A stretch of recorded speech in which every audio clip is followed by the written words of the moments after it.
Oke, tes. Suara saya sudah terdengar oleh kalian? Terdengar, Aman Pak. ya? Oke, sip. Terima kasih konfirmasinya. Aman, Pak. Aman ya? Oke, kita mulai saja perkuliahannya di hari ini. Bismillahirrahmanirrahim. Assalamualaikum warahmatullahi wabarakatuh. Waalaikumsalam warahmatullahi Oke. Nah, wabarakatuh. layarnya udah muncul di kalian? Sudah ya? Oke, Sudah, sip. Terima Pak. kasih. Oke, Sudah terima muncul, kasih Pak. konfirmasinya.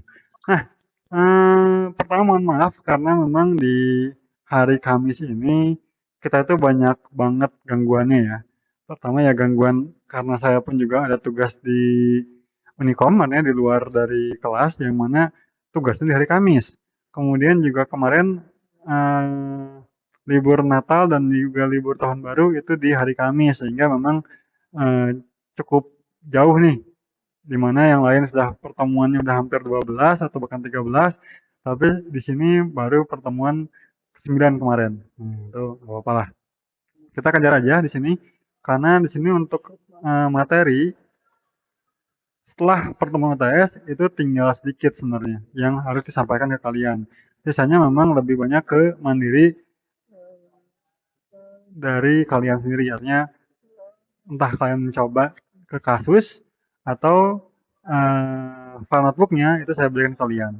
Oke, tanpa berlama-lama kita masuk saja ke materinya. Di minggu ini kita akan masuk ke materi baru yaitu tentang topik modeling atau pemodelan topik. Di sini kita akan contohkan menggunakan metode atau algoritma yaitu LDA atau Latent Dirichlet Allocation. Pertama, kita harus tahu dulu apa itu topik modeling. Nah, dari pengertian dari Gelder dan et al. Dan semuanya dari tahun 2017, dia mengatakan bahwa topik modeling ini merupakan pendekatan penambangan teks yang handal dalam menemukan hidden text atau informasi tersembunyi yang ada di dalam teks. Nah, tujuannya di sini untuk menemukan hubungan antar kata dalam suatu korpus atau kumpulan teks. Sederhananya, kalau kita bicara topik modeling, ini merupakan bagian dari penambangan teks. Di dalamnya, kita tahu bahwa kalau kita bicara sebuah dokumen, itu pasti akan ada sekumpulan teks. Ada banyak kumpulan teksnya.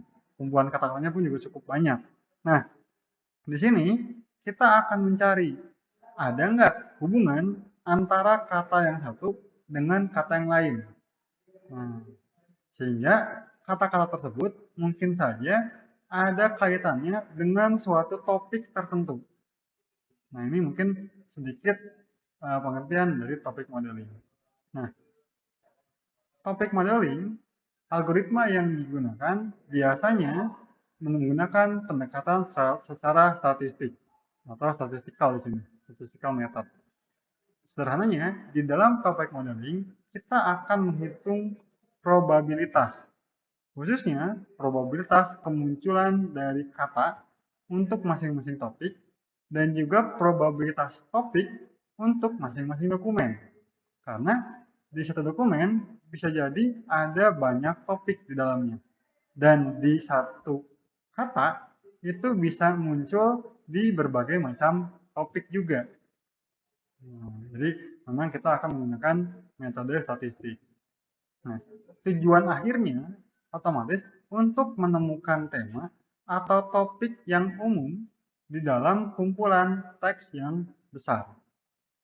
Nah, jadi sederhananya kalau misalnya kita disuguhi suatu dokumen yang mana di dalam dokumen biasanya akan banyak pembahasan.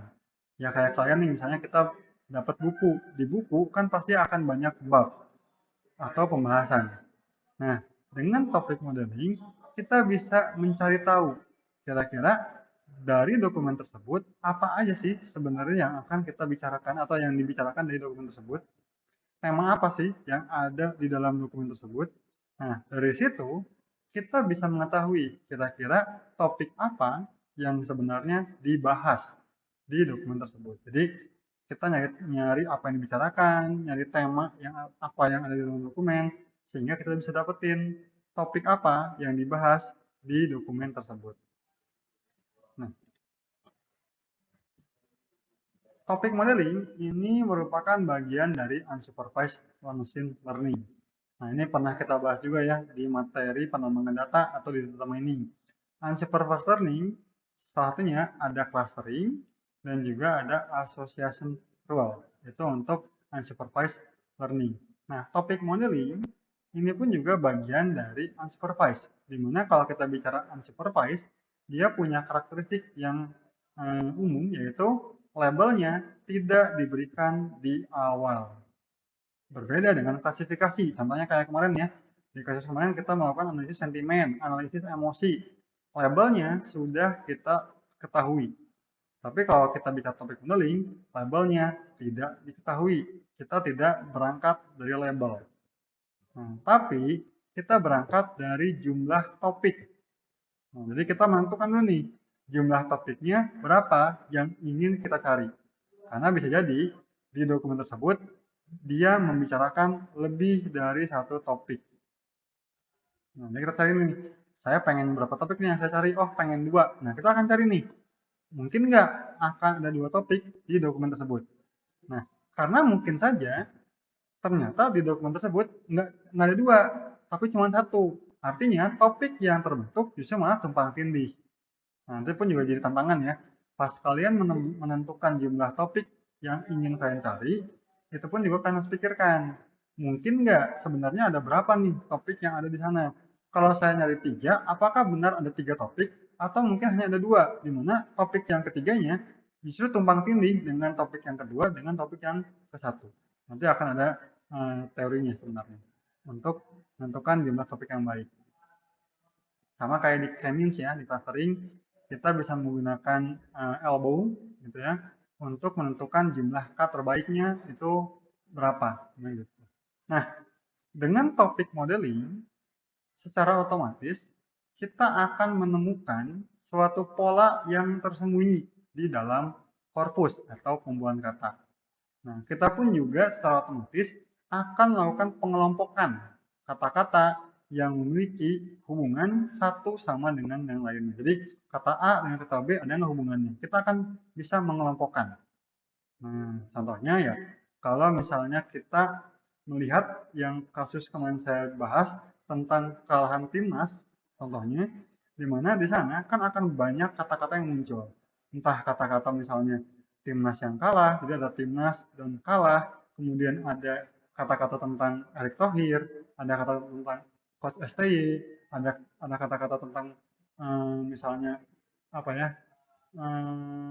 salah strategi dan sebagainya. Nah, kita cek nih, ada nggak korelasinya gitu ya? Ada nggak hubungan STY dengan Erick Thohir, STY dengan susunan tim? Nah, kan nggak nyambung ya kalau STY sama susunan tim, karena STY itu asalnya itu menjelaskan tentang mantan pelatih timnasnya. Nah, nanti kita akan cari hubungannya. Nah, tadi saya katakan STY dengan performa tim, STY dengan kekalahan. Nah, kan kita nggak tahu nih ada hubungan atau enggak.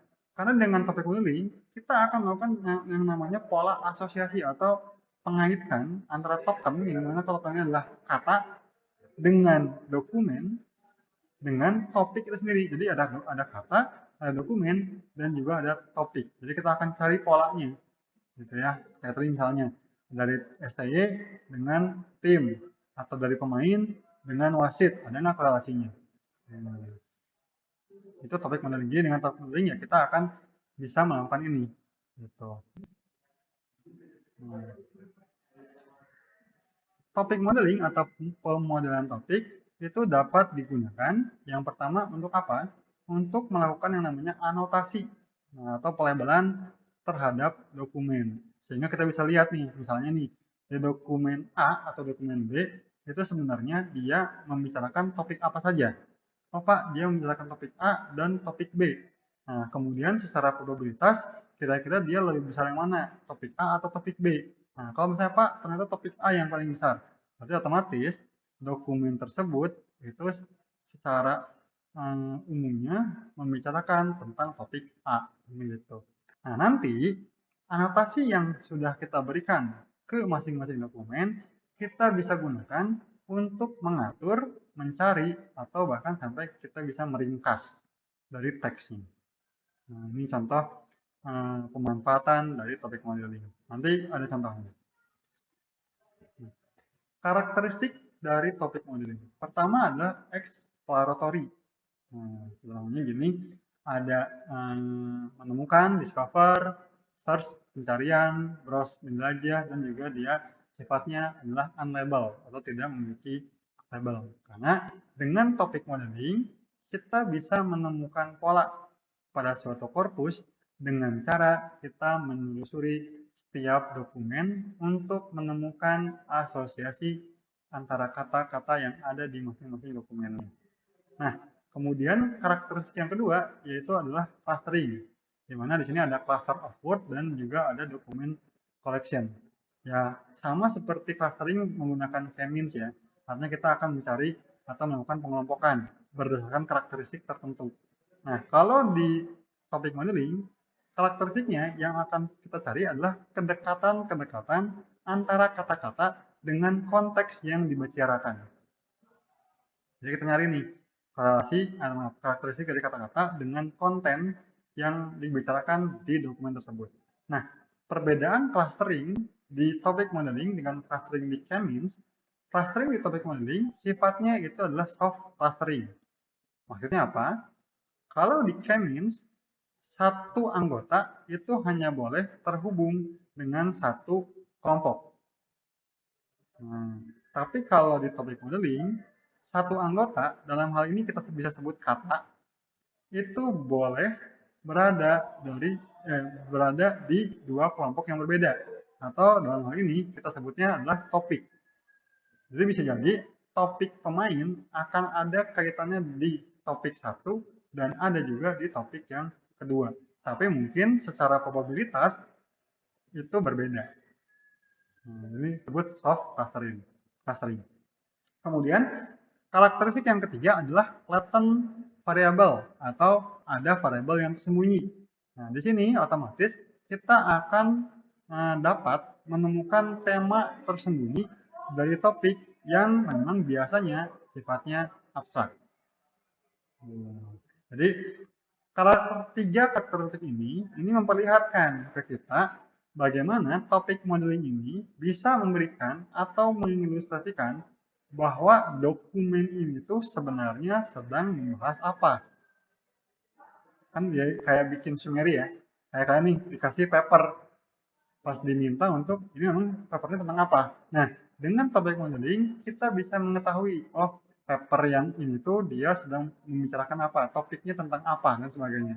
Mungkin kalian pernah sering dengar ya kalau misalnya kayak di suatu jurnal, nah jurnal itu ada scope and focus disebutnya. Jadi topik-topik yang memang dibicarakan atau ada di jurnal tersebut. Oh, topik tentang computer science, otomatis jurnal-jurnalnya tentang computer science, misalnya kayak gitu.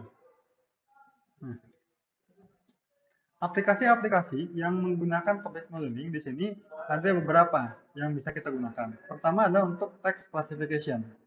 Nah, di sini ya otomatis dia akan mengumpulkan kata-kata yang mirip dalam topik. Nah, kemudian juga ada sistem rekomendasi atau recommender system dan juga ada uncovering terms in text. Nah, di sini mungkin akan saya highlight yang recommender system. Nah, topik modeling ini tidak hanya basisnya harus kata atau teks. Kalau kita bicara topik modeling, yang mungkin sekarang lagi ramai ya, lagi ramainya contohnya untuk bukan kasus sebenarnya, ke mungkin di YouTube ataupun di Reels ataupun di Twitter itu tentang mensrea, acara mensrea yang diselenggarakan oleh Panji Pragiwaksono. Nah, saya pun kan juga tertarik ya, walaupun saya mungkin nontonnya tidak di Netflix, karena saya lihat potongan cuplikan-cuplikan yang diupload oleh konten-konten kreator di YouTube yang lain, yang saya pun juga nggak tahu nih ini sebenarnya boleh atau enggak, karena kan sebenarnya di Netflix itu harusnya bayar. Dan kalau pas kita tuh bayar bukan untuk bisa menyebarkan, tapi bayar untuk bisa menonton. Kan gitu ya. Nah, ada beberapa potongan-potongan. Nah, saya tonton. Nah, otomatis dia akan memberikan rekomendasi. Kira-kira apa lagi sih yang harus ditonton berikutnya. Nah, mungkin kalau kalian lihat di YouTube, ada daftar video di sebelah kanan. Itu kan kalau kita lihat lagi nonton A, ya pasti berhubungan dengan A. Saya lagi nonton review film, nanti otomatis di kanan saya akan ada muncul lagi review film untuk film yang lain atau film sejenis. Kan mungkin kalian pernah nyobain kayak gitu ya. Itu contoh dari recommender system. Nah, di sini contohnya, kalau kita lihat yang kasus Panji Pragiwaksono untuk acara mensreanya, di sana ternyata YouTube mungkin dia melihat topik yang sedang dibicarakan oleh Panji ini berhubungan dengan stand up comedy dan juga berhubungan dengan politik. Nah, efek sampingnya apa? Efek sampingnya itu video-video yang muncul di home YouTube saya ya berhubungan dengan stand up comedy yang bukan hanya Panji, tapi juga stand up comedy yang lain. Kemudian juga ada juga tuh berita-berita tentang politik muncul lagi nih di timeline YouTube saya. Nah, kenapa? Karena dia lihat bahwa yang dibicarakan oleh Panji Pragiwaksono topiknya ada dua, topik tentang stand up comedy dan topik tentang isu-isu politik. Nah, sehingga ya dia akan memberikan rekomendasi yang muncul-muncul berita tentang kasus-kasus penembakan oleh polisi pun muncul lagi di saya. Tapi ini untuk masing-masing bisa berbeda ya, karena memang rekomendasi tersebut ya dia ngelihat dari topik-topik yang saya suka tonton, video-video seperti apa, nanti dia akan muncul rekomendasi. Nah ini sebutnya ya, jadi sebutnya kayak gini ya. Kan disebutin ya. With a topic structure similar to the article the user has already read. Nah, jadi dia akan merekomendasikan seperti itu. Nah, contohnya tadi ya untuk di YouTube. Jadi kita jangan terpaku yang namanya topik modeling itu hanya fokusnya ke basis teks. Cuman memang kalau dari versi video ya kita pun juga akan mengubah dulu ke basis teks otomatis. Dari teks baru diolah gitu. Cuman memang bukan cuma komentarnya ya, tapi dari videonya. Oke, bisa ya. Ini contoh dari pemanfaatan topik modeling. Nah, sekarang kita akan masuk ke algoritma dari topik modeling itu sendiri. Salah satunya yaitu algoritma LDA atau Latent Dirichlet Allocation. Nah, ini adalah algoritma yang biasa digunakan untuk topik modeling. Walaupun mungkin ada juga algoritma lain yang mungkin lebih baik dibandingkan dengan LDA. Nah, ini contoh saja nih. Kalau kita mau melakukan topik modeling menggunakan LDA, kita bisa menggunakan LDA. Nah, secara umum LDA ini merupakan distribusi kata-kata pada suatu kalimat.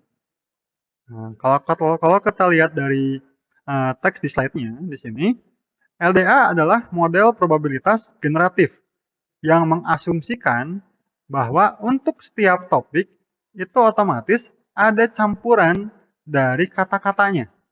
Jadi setiap topik pasti banyak kata-katanya. Kemudian untuk setiap dokumen otomatis pasti akan ada campuran dari macam-macam topik. Nah, jadi yang pertama ya kita tahu nih, kalau kita bicara topik di dalamnya pasti akan banyak kata-kata.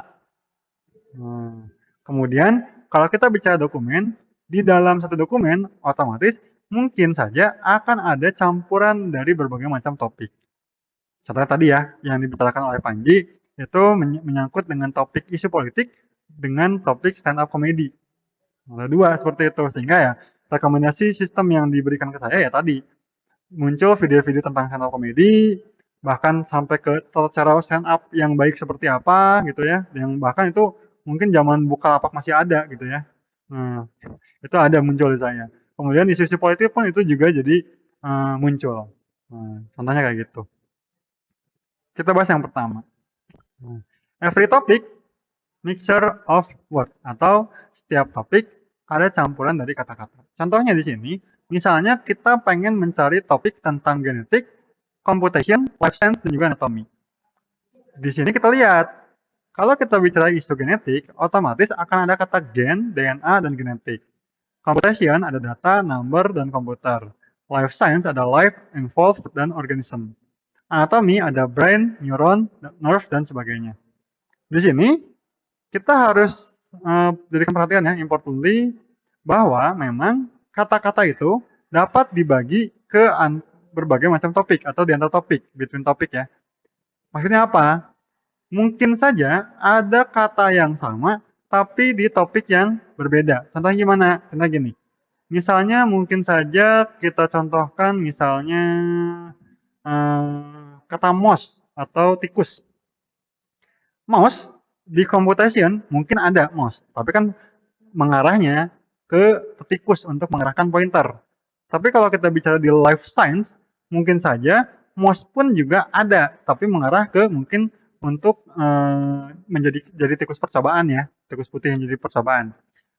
Katanya sama, tapi mengarah atau memiliki makna yang berbeda. Tapi kalau kita bicara pakai LDA, kita nggak lihat makna semantik. Kita hanya melihat probabilitas dari katanya.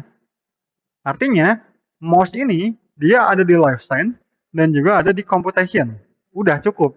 Kita nggak ngelihat makna semantiknya. Kita hanya ngelihat kemunculan katanya di masing-masing topik. Dan kita tahu kata tersebut bisa saja muncul di lebih dari satu topik. Nah, ini every topic a mixture of word. Kemudian, every document is a mixture of topic. Artinya setiap dokumen bisa jadi merupakan campuran dari berbagai macam topik. Nah, ini sudah saya jelaskan tadi ya. Jadi, mungkin saja di sini contohnya, dokumen 1 itu dia membicarakan topik A sebesar 90%. Dan topik B-nya itu 10%. Sementara di dokumen kedua, 30%-nya itu membicarakan topik A dan 70%-nya membicarakan topik B. Jadi kita tahu nih, di satu dokumen bisa jadi muncul beberapa topik. Nah, kita contohkan di sini, misalnya. Nah, ini ada sebuah dokumen. Nah, kita cek di sini.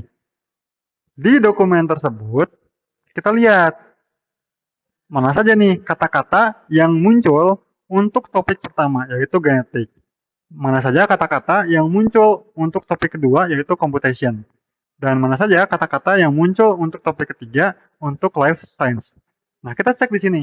Yang warna kuning, di sini adalah kata-kata yang ada di dalam dokumen untuk topik pertama. Warna biru, ini untuk topik kedua. Dan warna merah di sini, atau warna ungu ya, ini adalah kata-kata yang muncul untuk topik ketiga. Kita bisa lihat, satu dokumen ini ternyata dia mengandung topik 1, topik 2, dan topik 3. Artinya ada 3 topik yang dibicarakan. Kan gitu ya. Nah, tapi kalau kita lihat lagi, sebenarnya secara probabilitas dia fokusnya ke topik yang mana. Oke, dokumen ini memang dia membicarakan 3 topik. Tapi kan pasti akan ada probabilitas yang tertinggi. Ya gampangnya kita hitung aja. Nah, warna kuning adalah topik 1. 1, 2, 3, 4, 5, 6, 7, 8. Ada 8 kata yang yang ada di dalam dokumen yang membicarakan topik 1. Topik 2, 1, 2, 3, 4, 5. Ada 5. Nah, di sini kan topik 1 lebih banyak ya, 8 dan ini 5. Topik 3, 1, 2, 3, 4. Nah, dari sini saja bisa lihat, oke, dia secara dokumen membicarakan tentang 3 topik. Tapi secara probabilitas, dokumen ini dia lebih banyak membicarakan tentang isu genetik atau topik yang pertama. Bayang ya, jadi kalau pakai LDA ya dia memang hanya melihat probabilitasnya saja, jumlah kemunculannya. Nah, dicek di sini dokumennya membicarakan 3 topik dan ternyata yang paling besarnya itu membicarakan topik nomor 1.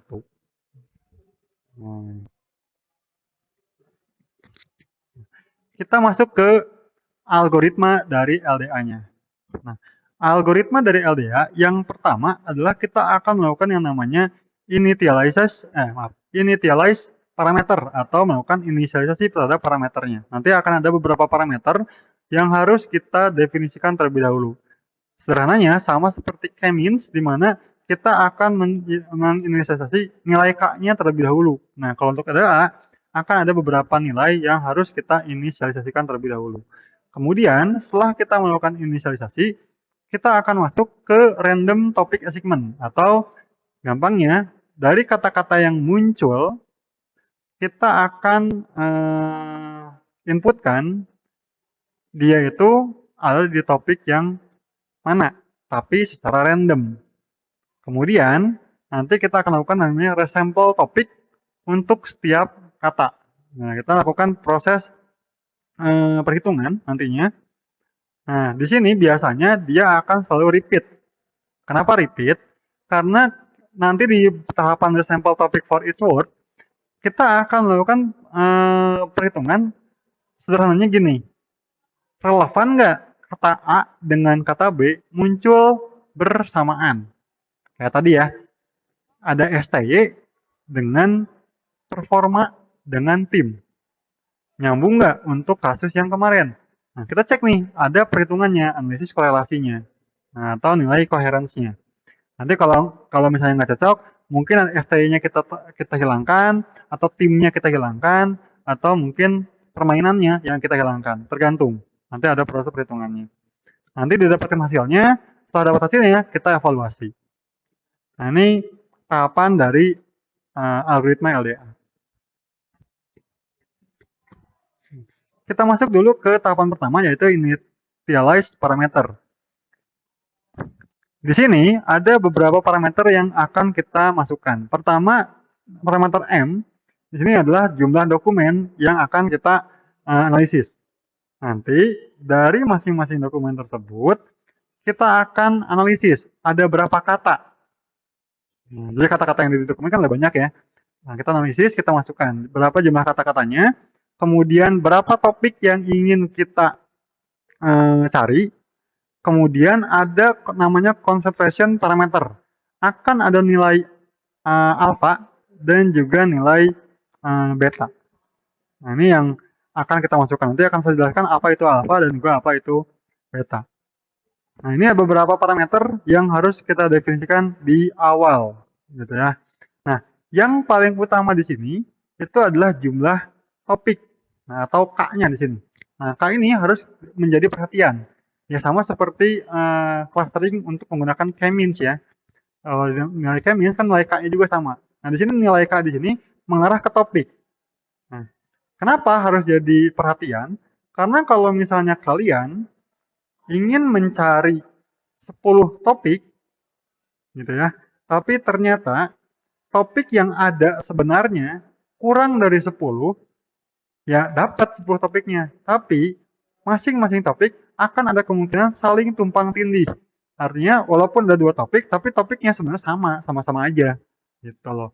Begitu juga sebaliknya. Kalau ternyata harusnya kalian ingin mencari 10, tapi ternyata topiknya itu justru malah lebih banyak, bisa jadi 20, ya tadi bisa jadi akan ada topik yang nggak ke explore gitu. Ini tantangan untuk kalian kalau mau ngambil ranah topik modeling. Jadi nilai K-nya harus kalian tentukan. Kalau pakai k-means, nilai K-nya kan bisa pakai elbow method ya, untuk ngecek kira-kira berapa sih nilai K yang baik untuk data ini. Nah, kalau untuk topik modeling, ya ini kalian harus cari kira-kira nilai K yang bagusnya itu berapa. Nah, kemudian dari kata-kata yang tadi sudah kita analisis, gitu ya. Jadi kita udah masukin parameternya nih. Kemudian kita masukin nih kata-katanya ada apa aja sih untuk masing-masing dokumen dan untuk semua dokumen yang ada. Kita alokasikan kata-kata tersebut ke topik tertentu. Misalnya gini, kita asumsikan kata yang pertama itu masuk ke topik yang satu. Kata yang kedua, misalnya nih di sini yang kedua itu masuk ke topik kedua dan seterusnya. Random aja. Jadi tidak ada ketentuan harus nomor 1 di sini, enggak. Bisa jadi ini nomor 3. Boleh nggak? Boleh. Random aja. Sama seperti kalau di clustering, kalian mencari nilai centroidnya. Itu kan bisa ngasal dulu ya, pas awal. Nanti, walaupun seharusnya ada perhitungannya ya, tapi kalian boleh nggak tebak-tebakan dulu? Bisa, boleh. Gitu ya. Nah, kemudian setelah kita memasukkan topik untuk masing-masing kata secara random, nah, kita akan lakukan resample atau pengubahan terhadap sampel berdasarkan seberapa lazim kata tersebut ada di dalam topiknya atau di antara topiknya. Kemudian seberapa lazim juga topik tersebut ada di dalam dokumen. Nah, ini proses iterasinya sangat bergantung dari sini. Seberapa lazim kata dalam topik dan seberapa lazim topik tersebut ada dalam dokumen. Sehingga ya tahapannya akan terus iteratif. Nah, ini yang akan menjadi evaluasi. Secara garis besar, blueprint dari LDA itu seperti ini. Nah, di sini kalau kita lihat ada variabel alpha dan juga ada variabel beta. Nah, ini adalah variabel Dirichlet distribution. Nah, Dirichlet distribution. Di sini ada theta dan juga ada nilai pi di sini. Ini merupakan multinomial distribution. Nah, nanti dari setiap multinomial ini kita bisa membuat suatu topik, nah yang Z ini, dan juga bisa dapat membuat sekumpulan kata. Nah, M ini menunjukkan banyaknya dokumen dan N ini merupakan banyaknya kata dalam suatu dokumen. Ini ada penjelasannya ya. Di sini yang harus kalian perhatikan adalah nilai A dan juga nilai beta, alfa dan juga nilai beta. Nah, nilai alfa dulu nih di sini. Nilai alfa dan beta ini range-nya 0 sampai dengan 1. Untuk alfa, semakin tinggi nilai alfa, ini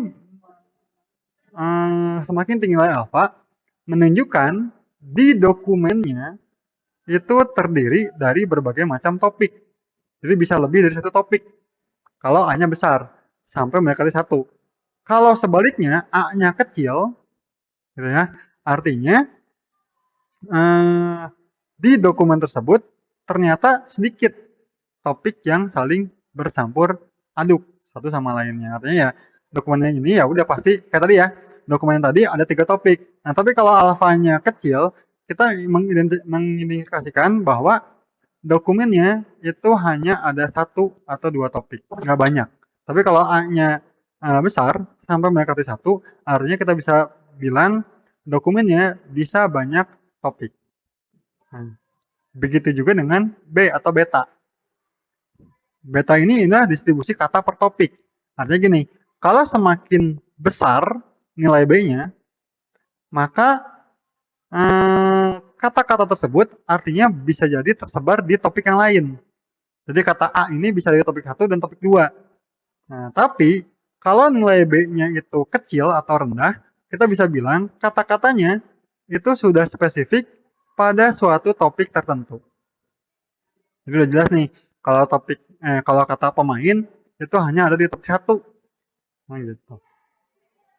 Nah, di sini ada nilai theta dan nilai pi. Ini disebut dengan multinomial distribution. Ini merupakan latent atau hidden variable-nya.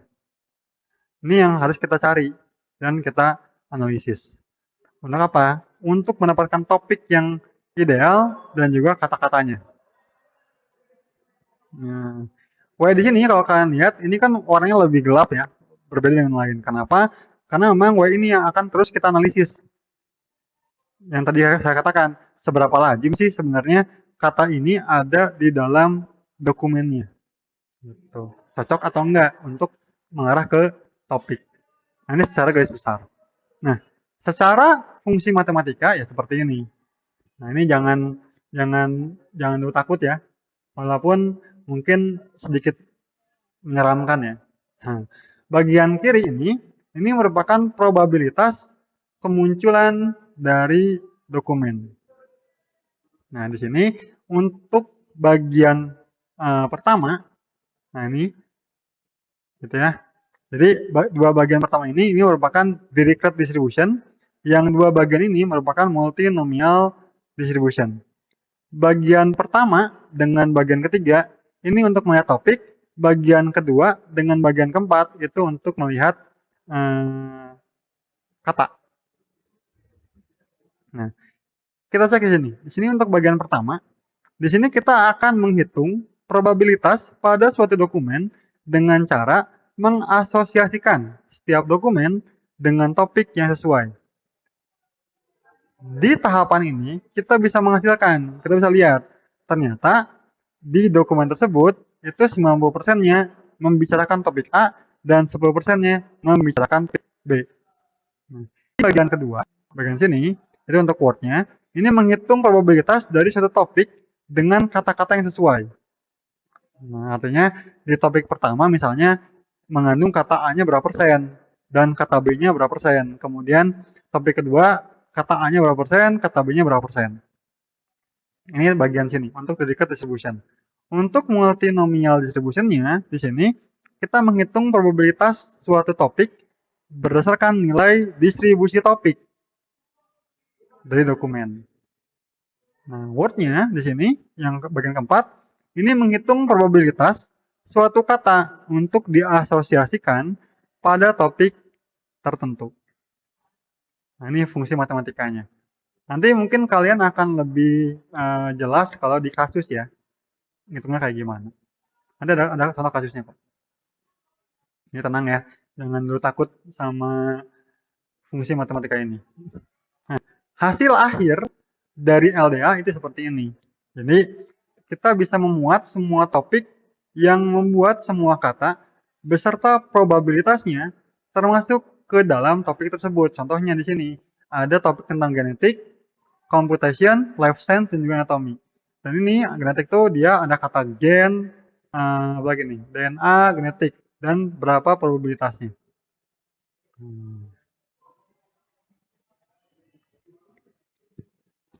Ini mungkin sedikit petunjuk untuk penggunaan LDA. Jadi disebutin, LDA itu dia bekerja atau berfungsi pada koleksi dokumen yang besar dan juga tidak terstruktur. Nah, tidak peduli ya, no matter how long its document is. Jadi artinya tidak peduli seberapa panjang dokumennya. Nah, dokumen length, jadi artinya gini, kalau panjang dokumennya terlalu pendek, LDA tidak berfungsi atau does not work. Kalau terlalu panjang, dia useless, artinya tidak berguna. Atau kita bisa bilang sebagian besar itu akan memberikan hasil yang sama. Jadi kalau terlalu panjang, justru topik A, topik B, topik C, atau topik pertama, kedua, ketiga, ya biasanya sama kata-katanya. Nah, kemudian jumlah topik. Ini yang harus kalian perhatikan. Kenapa? Tadi saya katakan, kalau terlalu banyak topik yang ingin kita cari, justru topiknya itu akan saling tumbang tindih. Nah, tapi kalau terlalu sedikit, sebaliknya akan menyebabkan ada topik yang sebenarnya muncul di dalam suatu topik. Karena ada topik yang nggak ke-ekstrak ya. Nah, LDA itu sangat baik digunakan jika topik terdiri dari sebagian atau beberapa kata dengan probabilitas yang besar. Kemudian dokumennya hanya terdiri dari sekumpulan kecil topik dengan kemungkinan besar dan sisanya memiliki kemungkinan yang kecil. Jadi memang kalau kita lihat sini nih, kalau kita bicara LDA, ini pernah dibahas di penelitian mahasiswa itu untuk Twitter. Nah, kenapa di Twitter? Kita lihat di sini. Twitter secara dokumen lengthnya disebut terlalu pendek? Enggak juga, karena bisa banyak. Terlalu panjang? Enggak juga. Kemudian, di setiap tweet, itu kan kita sampaikan sebagai dokumen. Di sana kita bisa lihat, topiknya kemungkinan hanya satu atau dua topik. Nggak mungkin kalian bikin tweet, berbagai macam topik digabungkan ke satu tweet. Misalnya kayak gini. Mungkin kalian pernah dengar juga isu tentang MBG ya, di mana Badan Gizi Nasional itu tidak membutuhkan ahli gizi. Nah, itu kan ramai tuh perbincangannya. Nah, di Twitter itu kalau kita lihat banyak beberapa user itu dia nge-tweetnya berhubungan dengan pentingnya gizi untuk masyarakat. Tapi ada kaitannya dengan kenapa di BGN tidak membutuhkan ahli gizi. Sedikit gitu ya, sedikit mengarah ke si BGN-nya. Tapi lebih banyaknya dia menceritakan tentang pentingnya gizi untuk anak. Gitu loh. Jadi kan temanya tentang pentingnya gizi untuk anak. Tapi topik yang lain ada juga tuh tentang topik yang membicarakan tidak adanya ahli gizi di BGN. Nah, kayak gitu ya. Jadi dokumen ini terdiri sekumpulan kecil topik yang besar, tapi sisanya kemungkinannya kecil. Tadi ya. Jadi memang dia membicarakan tentang gizi untuk anak itu bagus, tapi nyerempet sedikit ke topik tentang katanya bagus nih gizi untuk anak, tapi pengawasnya atau bagiannya dia tidak ada ahli gizi. Nah, kan kayak gitu. Makanya kenapa LDR cocok nih untuk di Twitter, walaupun memang tetap akan ada kekurangan. Nah, perlu kita ketahui setiap LDA dijalankan itu biasanya akan menghasilkan topik yang berbeda. Kenapa? Karena random start. Maksudnya apa, Pak? Kan tadi dikatakan random assignment topik, ya topik assignment randomly. Artinya ya karena pas di pertama mungkin kata A itu di topik 1 kita simpennya. Tapi pas kita running lagi LDA-nya, kata A ini dia ada di topik kedua. Sehingga hasilnya bisa jadi berbeda. Nah, ini pun juga jadi tantangan. Nah, kita coba contoh ke kasusnya. Nah, contoh kasusnya ini. Nah, ini contoh kalau kita mau menggunakan LDA. Nah, di sini ya kita akan hilangkan tahapan preprocessing ya. Jadi diasumsikan kalian sudah melakukan tahapan preprocessing dan hasilnya adalah ini. Di sini contohnya ada 5 dokumen. Dokumen 1, 2, 3, 4, dan 5. Di sini masing-masing dokumen analoginya itu seperti tweet. Nah, tweet di Twitternya. Nah, nanti langkah pertama yang akan kita lakukan adalah tadi kan ya ada dokumennya berapa? 5. Lalu berapa kata-katanya? Nah, kata-katanya kita akan cari kata unik di setiap dokumennya. Nah, kita cari nih. Nah, dokumen 1 ada 23 kata. Kata uniknya ternyata hanya 20. Dokumen kedua atau tweet kedua ada 4 kata dan yang uniknya ada 3 dan seterusnya. Di sini kita akan mencari kata uniknya. Nah, kemudian di sini kita hitung berapa kemunculan kata unik untuk masing-masing dokumen. Nah, dokumen 1 ada era Habibie menurunkan dolar wajar sukses Orba. Nah, ini muncul nih, era itu muncul 3 kali di dokumen 1, kemudian sehat itu muncul 2 kali. Nah, berarti ketahuan ya kenapa dia dari 23 ke 20. Era itu muncul 3 kali dan sehat itu muncul 2 kali. Nah, kemudian sama ya, rupiah 2 kali, karuan 1, dolar 1. Dihitung kemunculan kata uniknya. Nah, kemudian ini kan udah dapat ya, M-nya dapat, dokumennya, N-nya untuk kata-katanya pun juga sudah dapat. Berikutnya kita masuk ke tahapan pemodelan topik.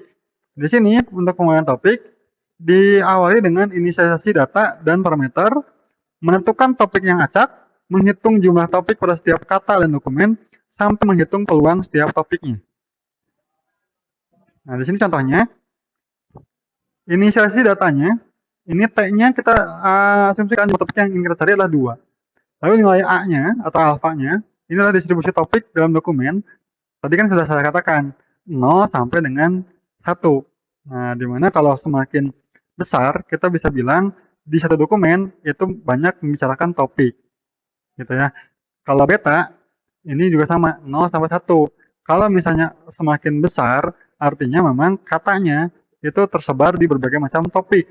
Nah, di sini, karena kita bisa asumsikan ini Twitter, yang kita berasumsi bahwa di Twitter tersebut kemungkinan satu tweet itu nggak banyak topik yang dibicarakan, ya udah kita asumsikan dia 0,5 gitu ya, tengah-tengah aja dulu. Nah, begitu juga dengan betanya 0,5. Ini adalah inisialisasi data dan parameter.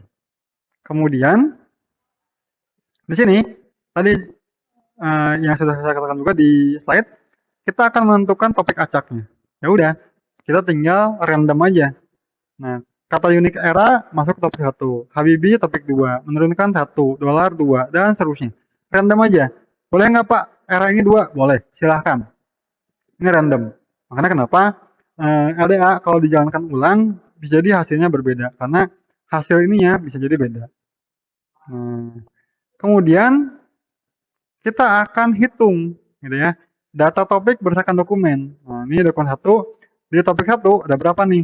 Nah, 1, 2, 3, 4, 5, 6, 7, 8, 9, 10.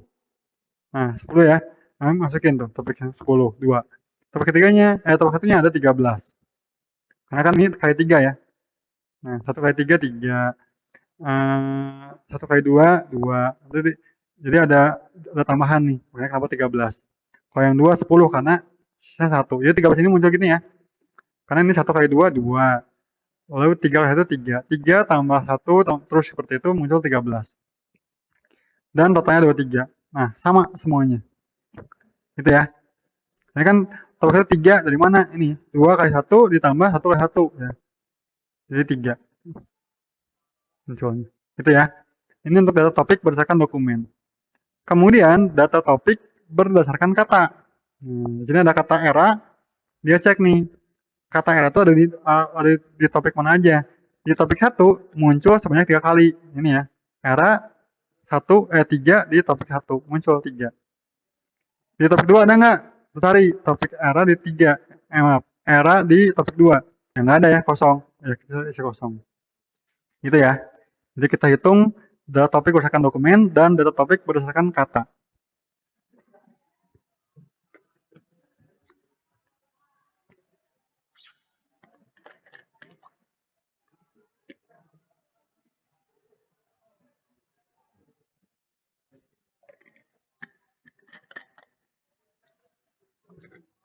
Nah, langkah selanjutnya, setelah kita dapetin ini, kita akan menghitung peluang setiap topiknya. Ini algoritma LDR tadi ya, yang kalian lihat di slide. Ini sudah diturunkan seperti ini. Nah, gampangnya gini. Di sini kita akan mencari probabilitas kata terhadap setiap topik. Di sini contohnya untuk dolar, di mana dolar itu ada di topik 1 dan topik 2, gitu ya. Nah, dolar ini dia muncul di topik 1 dan topik 2. Kita hitung dolar. Dolar di topik 1. Nilai betanya tadi sudah kita lakukan inisialisasi. Dia nilainya adalah 0,5. Kemudian jumlah kata unik dalam dokumen. Di sini 20 nilainya. Dari mana angka 20 ini muncul? Kita cek di sini. Dolar itu sebenarnya ada di dokumen mana aja? Dolar itu dia ada di kita cek sini nih. Nah, dolar itu muncul di dokumen pertama ya, dolar nih. Dan juga muncul di dokumen yang keempat. Nah, di sini kita cek nih, berarti kan dokumen 1 dan dokumen 4. Kalau kita lihat, dokumen 1 kata uniknya adalah 20. Dokumen keempat, kata uniknya adalah 4. Nah, kita pakai yang paling besar, yaitu 20. Ya udah, kita masukin 20. Gitu ya. Kita masukin 20. Kemudian nilai alfanya, ini adalah distribusi topik per dokumen, 0,5. Tadi yang sudah kita lakukan. Jumlah topiknya kita ingin 2. Kemudian, jumlah kemunculan kata pada topik. Nah, kita cek di sini. Dolar di topik 1 muncul berapa kali? Kita cek sini. Dolar di topik 1 dia muncul sebanyak 2 kali. Oke, kita isi 2. Nah, kita isi 2. Kemudian jumlah kemunculan topik pada matriksnya. 25. Dari mana nih 25? Nah, 25 itu dari sini. Jadi kata dari dokumen itu ada sebanyak 25 kata. Kemudian di sini kemunculan topik dalam setiap dokumen. Nah, di sini 23. Dari mana 23? Itu ngambil dari sini. Kenapa? Karena kita ngambil dari dokumen 1 ya. Dokumen 1, totalnya yang muncul topik itu ada 23. Jadi kata di topik 1 13, topik 2 ada 10, jadi totalnya ada 23. Masukin 23. Nah, 23. Kemudian jumlah kali setiap dokumen muncul sebagai topik. Nah, di sini ada 13. Nah, dokumen muncul sebagai topik. Dari mana ini? Jadi dokumen 1 di topik 1 itu sebanyak berapa kali? 13 kali. Lalu kita masukkan ke perhitungannya. Nanti tinggal kalian coba ya di sini. Ini kan 2 kali tambah 0,5. Samakan ini rumusnya. Ini kan beta, ini alfa. Di sini ya dia dapetin di topik 1 nilai probabilitasnya 0,1199. Nah, lakukan hal yang sama untuk topik yang kedua. Nah, topik kedua itu 0,2578. sama aja kok. Nah, ini kan contoh. Tapi yang harus kita lakukan, hitung untuk semua kata, untuk masing-masing topik. Apakah beres, Pak? Ya, secara algoritmanya beres. Kenapa? Karena setelah ini ya tinggal kalian lakukan pengurutan. Mana kata-kata di topik pertama yang paling banyak muncul. Contoh di sini. Topik pertama yang muncul kan era. Ada era, ada dolar yang besar ya. Kemudian ada sehat, dan berapa lagi nih? Nah, jadi urutin. Terus misalnya, saya mau menampilkan hanya 4 kata, ya udah 4 kata yang probabilitasnya paling besar. Itu apa aja di topik 1 dan apa saja di topik kedua. Nah, tapi apakah sudah beres nih? Sebenarnya kalau secara ininya udah beres. Tapi ya tadi, kita harus melakukan hitung koherensi. Untuk apa? Untuk memeriksa, bener nggak, cocok nggak kata ini dengan kata yang kayak ini. Kata era dengan kata Habibie itu ada di satu topik yang sama. Nah, ini belum beres nih sebenarnya. Kalian harus hitung yang namanya koherensi.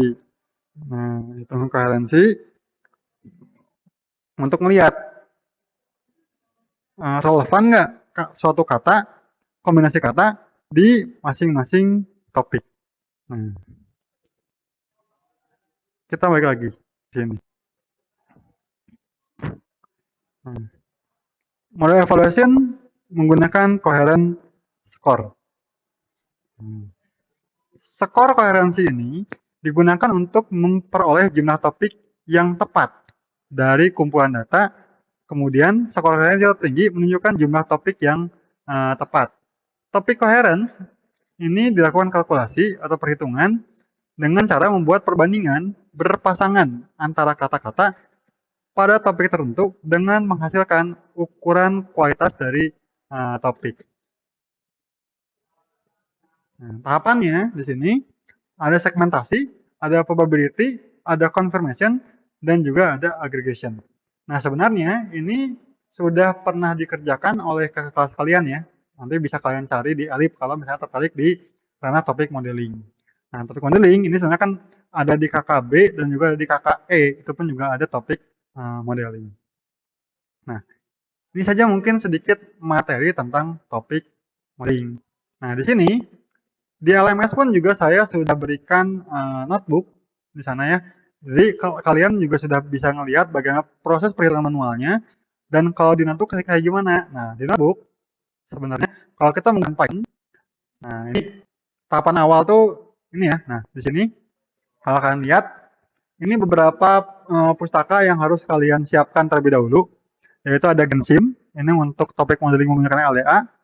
Kemudian ada PyLDavis, ini untuk melakukan visualisasi interaktif hasil dari topiknya. Kalau Sastrawi ini juga ini untuk stemming dan Swifter. Nah ini penting karena kalau topik modeling kan kita akan banyak ngolah dari Pandas. Nah Swifter ini digunakan untuk mempercepat operasi fungsi yang ada di Pandas. Nah ini akan saya skip ini udah sering dibahas ya. Di pertemuan awal pun juga sudah saya bahas dari mulai tahapan preprocessing. Ini preprocessing menggunakan scaffolding, cleansing, tokenizing, normalization sampai ke stopwatch. Nah ini saya skip saja karena ini udah sering dibahas. Nanti tinggal bisa kalian pelajari lagi, bisa beda. Nah di sini fokusnya untuk LDA-nya. Nah di sini kalau kita bicara LDA sebenarnya mirip kayak kalian main clustering pakai K-means ya. Sedikit kok baris code-nya. Nah, ini kita ambil pakai Gensim, lalu kita import Corpora dari Gensimnya. Dictionary-nya Corpora Dictionary dari dokumen yang sudah di-clean. Kemudian kalau kita cetak dictionary-nya, kita cek di sini. Nah, jumlahnya ada 943 unique token atau kata yang unik. Berarti ada dari sekumpulan dokumen yang ada, ternyata ada 983 kata yang unik. Nah, kemudian untuk LDA-nya kayak gimana? LDA-nya kita buat dulu objek untuk LDA model. LDA sama dengan gensim.models.ldamodel.lda yang paling besar model. Kemudian kita tentukan berapa jumlah topik yang ingin kita cari dan juga kita tentukan number word-nya yang ingin kita lihat. Nah, nanti makanya ini LDA model LDA dari dokumen termetrik ini, dokumen termetrik, kemudian kita pecah-pecah ke topik yang kita tentukan, itu tadi 3 jumlah topiknya. Lalu kita gunakan ID to word-nya, ini untuk secara dictionary, dan juga passage-nya adalah 50. Di sini, LDA model atau topiknya, kita akan tampilkan num of topic dari total topiknya, karena itu 3, berarti kan 0, 1, dan 2. Kemudian jumlah katanya berapa? Jumlah katanya adalah hanya 10. Nah, sehingga kalau kita bisa sama ini beres nggak? Beres. Nah, topik pertama itu lebih banyak ke kerja, kota, layan, online, perintah, informasi, proses, aplikasi, dan juga publik. Ya mungkin di sini kalau kita lihat topiknya lebih banyak membicarakan tentang pelayanan publik secara online. Mungkin ya, kalau kita lihat di sini. Topik yang kedua, ada perintah, usaha, bayar, barang, informasi, beli, anggar, jual, proses, elektronik. Sepertinya ini membicarakan topik tentang proses transaksi jual beli barang, serta anggarannya. Mungkin, kayak gitu ya. Topik nomor 3 ada korupsi, jalan, tol, Semarang, vendor, biaya, kota, KPK, kerja, perintah. Oke. Nah, kalau nomor topik ketiga, ya ini kita bisa lihat ya. Ini mungkin ngebahas tentang kasus korupsi tentang jalan tol Semarang yang melibatkan vendor dan juga pemerintah kota mungkin ya. Nah, kita bisa lihat topik 1, topik 3 kan beda ya. Topik 1 lebih fokus ke pelayanan publik, topik kedua lebih fokus ke mungkin pembayaran elektronik dari mulai anggaran dan transaksi jual beli. Topik yang ketiga fokusnya untuk kasus tentang korupsi jalan tol di Semarang yang melibatkan vendor dan pemerintahan. Misalnya seperti itu. Nah, tapi kan kalau yang kita lihat di sini, ini kan hanya kata-kata, Pak. Interpretasi dari topiknya, kan itu saya doang yang bilang. Nah, kalian bisa joinkan dengan LLM supaya biar interpretasinya bisa lebih dimengerti oleh user. Jadi jangan ngasih user kayak gini bentuknya. Nah, kalau ngasih kayak gini ya pusing mereka. Ini topik modeling. Cukup sampai sini. Nah, kalau misalnya kalian mau bikin visualisasinya ya, tinggal yang bawahnya. Yang bawah ini adalah untuk statistik. Cukup panjang, tidak seperti Fisdat pakai Matplotlib, karena di sini kita menggunakan PyLDavis, sehingga di sini kalau kita lihat ya panjang ya. Nah, PyLDavis, Gensim, nah sama mirip aja pasti perbedaan topiknya. Tadi kan topik ini ya, nah, kerja virtual. Nah, topik kedua ini topik yang ketiga yang tadi. Topik ketiga, topik kedua kan, barang, informasi, beli. Ini katanya. Tapi yang di sana kita hanya mengambil 10 kata saja. Itu aja. Bedanya di situ. Nah, ini modeling di sosial media. Oke, sampai sini. Ada yang ingin ditanyakan terlebih dahulu? Atau sudah cukup jelas?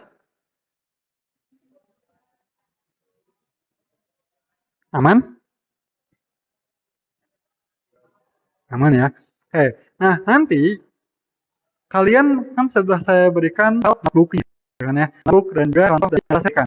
Ke kasus kalian, gitu ya. Untuk topik modeling. Jadi sehingga sederhananya nanti akan melanjutkan tugas kalian yang kemarin dari UTS sampai sentimen dan juga emotion, kemudian nanti topik modeling. Nanti minggu depan kita lanjut ke analisis jejaring atau SNA-nya dan sampai ke community detection. Nah, jadi supaya biar apa? Supaya biar tugas besarnya tinggal ngumpulin, nggak perlu ngerjain lagi dari awal karena kalian sudah nyicil ngerjainnya. Gitu aja ya sebenarnya. Oke. Untuk absensi, silahkan kalian tuliskan NIM kalian di kolom chat sekarang.